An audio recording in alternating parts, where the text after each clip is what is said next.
The wind blows hot over the desert. Grains of sand slam against forgotten shields, revealing symbols erased by time. No one knows for sure what happened to the legion that dared to defy hell itself.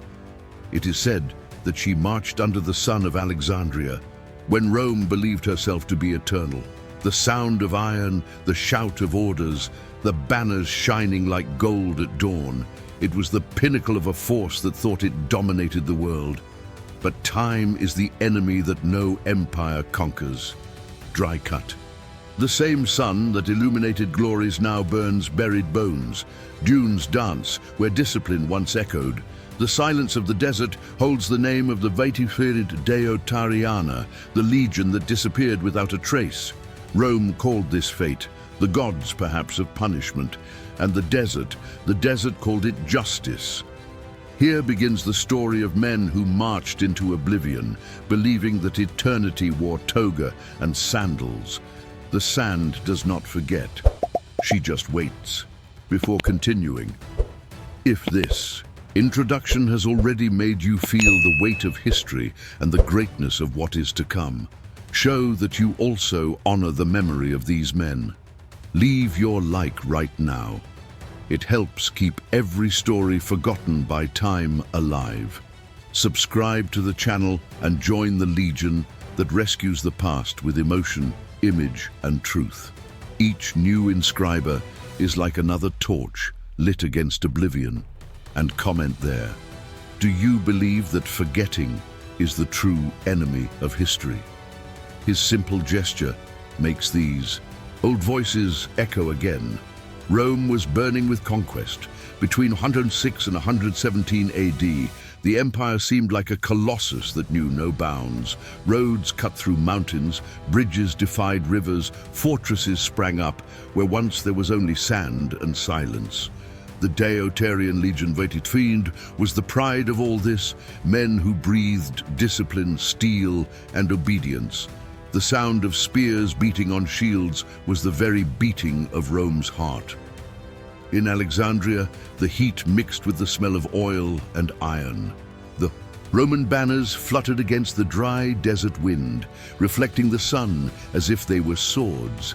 The governor called them the Wall of the East. No enemy seemed able to break through their ranks. The desert seemed tamed, their tribes vanquished, their oases under Roman rule. Commerce flourished, temples erected offerings to the gods, and the name of Rome echoed as a promise of eternal order. But the silence of the desert hides pitfalls. He is a patient enemy. He watches, waits, and when human pride grows too big, it returns everything in the form of oblivion.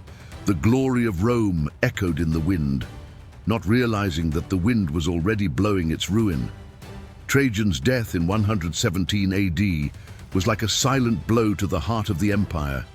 Suddenly, Rome, which marched on the world with a firm step, began to hesitate. The new emperor, Hadrian, didn't want to expand anymore. He wanted to protect. Where once there was fire and ambition, now there was caution and fear of losing what had been won. Borders have become fragile. Orders contradicted each other. Messengers disappeared in the way. Generals vied for glory instead of defending territory. The confidence which had been the cement of the legions began to crumble like clay in the rain. And on the edges of the desert, where the XXII Deiotarian guarded the trade routes, the enemy wore no armor. He used time, hunger, and silence. The Arab tribes attacked again, first timidly, then boldly. Caravans disappeared, outposts were looted at night, and rumors of treachery circulated among the soldiers. Rome, which had once controlled gods and kings, now lost battles against wind and doubt. The empire did not collapse from the outside in. It was pride, corroding from within, that opened the first cracks.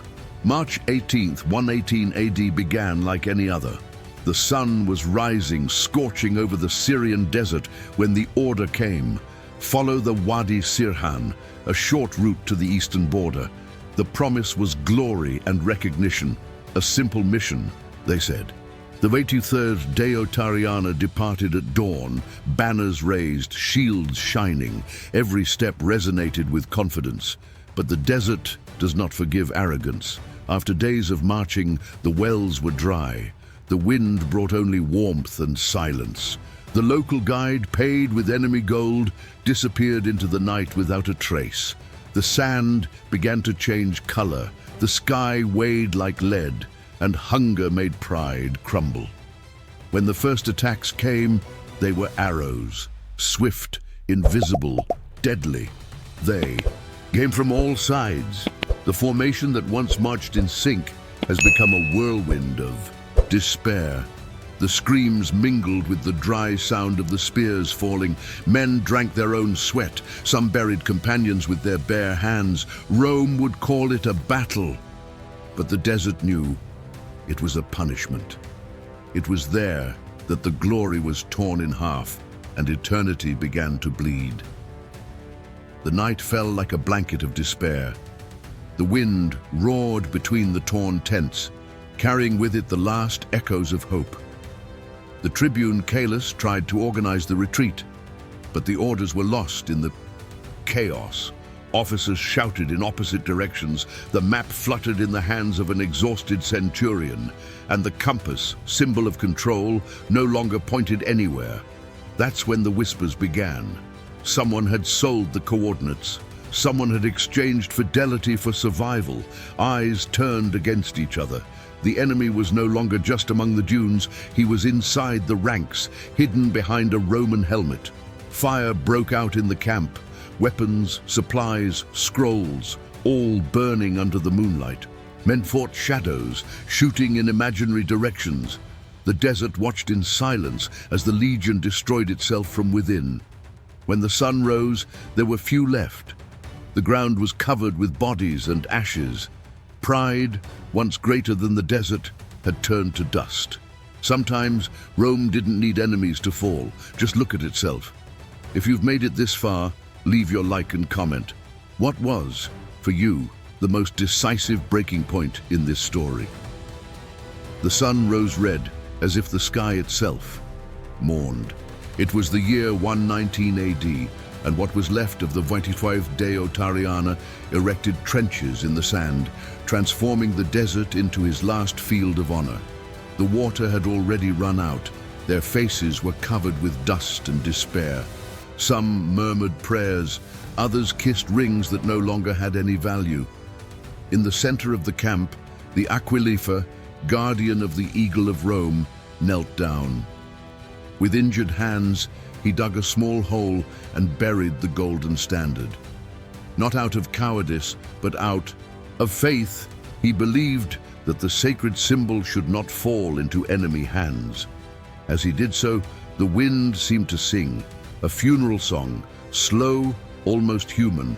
The tribes surrounded the camp. The attack began without warning. Arrows pierced the air like swarms of insects. The sand mixed with the blood. The soldiers formed a circle, shield against shield, until the last blow silenced the field. When the storm passed, the desert covered everything. No body, no banner, no trace. Only the sound of the wind, as if whispering a name the world had forgotten. The day ended with no losers or winners, just silence, just powder. Time passed, and Rome pretended not to notice. In the records of 125 AD, the name of the Deiotarian Legion XXIII simply disappeared, as if it had never existed. No mention in the army reports, no official seal, no punishment, only silence. And silence in Rome was the heaviest punishment of all. Scribes burned papyrus, officials avoided questions, and the Senate preferred to turn the page. An entire legion, thousands of men, a symbol of power, erased like an inconvenient stain. It was as if the empire was afraid to remember. But the desert has not forgotten. The wind still carried particles of iron, fragments of glory turned to dust. The nomads told stories of a force that disappeared under the sun, of warriors who faced the gods and lost. Rome, proud to eternalize everything it touched, chose oblivion. Perhaps out of shame, perhaps out of superstition, or perhaps because in that silence she recognized something she could not admit. Even immortals have an end. Rome's greatest defeat was not losing a battle, it was losing his own memory. The name of XXII Deiotarian died in the archives, but not in the land she crossed. The routes opened by his engineers still serve the caravans that cut through the desert. The wells they dug still give water to anonymous travelers. The iron of his spears, now corroded, rests beneath the sand as a mute witness of a glory which time has not been able to fully bury. The Bedouins tell stories around the fire. They speak of men of iron who marched into the sun and never returned. It is said that on windy nights it is possible to hear the sound of shields beating, as if the past wanted to remember itself. And maybe you do. Rome tried to hide its shame, but the desert kept the echo. What man tries to erase, time returns in whispers. And that's how the Legion lives, not in the pages, but in the mystery. What dies in history does not always die in time. There are echoes that span centuries, and they continue marching. Centuries passed, and even today archaeologists, historians, and dreamers pursue the trail of the lost Legion. They dig through the desert for signs, pieces of helmets, spearheads, pottery shards. But what they find are only scattered traces, shadows of a story that refuses to be told in its entirety. No identified camp, no evident battlefield, just silence. Some believe that the XXII Deiotarian was betrayed and massacred. Others swear that part of the soldiers survived and mixed with the Arab tribes, exchanging the Roman eagle for the desert sun. There are also those who say that the empire itself has purposely erased them, fearing the weight of shame. The mystery became greater than the facts. With each new excavation, a new theory emerges, a new rumor, but the truth, like water in dunes, always slips through one's fingers. The desert holds secrets, and perhaps this is the greatest of all. Rome fell many times, but never so quietly as when it lost an entire legion to oblivion. Today, while the wind blows over the ruins of the past, the history of the XXIII Deiotarian Legion is reborn in the memory of those who hear it. Men who believed they were marching towards eternity disappeared without a trace, but they left a lesson engraved in the sand. No empire is eternal, and no name resists when pride speaks louder than wisdom. The question remains echoing among the dunes. What is, in fact, winning? Is it conquering territories, or remaining dignified when everything comes crashing down? The Legion has disappeared, but their testimony continues to defy time. The silence of the desert is not empty. It is memory. Rome wrote 1,000 victories, but forgot this: defeat. And maybe that's why she's the most human of all, because in the end, what's left isn't the glory. It's the echo of what we were when no one else was looking. Leave it in the comments. Which event symbolizes for you the true end of this story? Subscribe, like, and share this video so their silence won't be repeated. The sand remembers.